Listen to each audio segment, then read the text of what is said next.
Breast cancer screening guidelines handed down from the American Cancer Society have locals speaking out about the changes. And 23 ABC's Jessica Harrington is here in studio now to tell us what those people are saying. Jessica. Well, the new guidelines have many confused and unsure about what to do, but one local cancer survivor says she wouldn't have changed a thing, and it saved her life. From one year to the next, there can be a huge difference in change. It could be a life-threatening type of situation. The advice from the doctors now also changing when it comes to women's health and breast cancer screenings.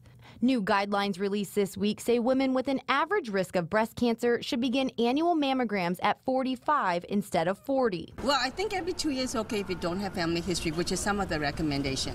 At age 55, women should have mammograms every other year, but can get them annually if they want to. And breast exams from a medical provider or self-exams are no longer recommended, something local breast cancer survivor Kelly Sanders says she doesn't agree with. I wouldn't go off of those guidelines for nothing. She says after a friend was diagnosed with breast cancer in 2013, she did a self-exam and found a lump. Shortly after, Sanders was diagnosed with stage 2 breast cancer. You know, mine didn't, you could feel it and it didn't show up in a mammogram. Sanders had to undergo chemotherapy and is now in remission. She says she's glad she did the self-exam. Say the best way to treat breast cancer is early detection. Picking up cancers earlier where the treatment is easier for patients, we can spare patients mastectomies or chemotherapy is very important for the 1 in 8 women that are going to be diagnosed with breast cancer. But the American Cancer Society says they're changing the guidelines to help avoid unnecessary stress that the tests cause. If she starts screening at the age of 40,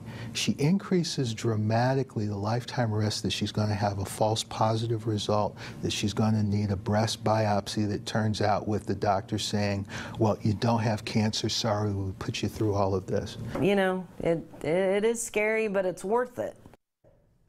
The American Cancer Society says everyone should talk to their medical provider to figure out when to begin screening for mammograms and how often to get screened. For a full explanation of the new guidelines, you can log on to turnto23.com. Reporting live in studio, Jessica Harrington, 23 ABC.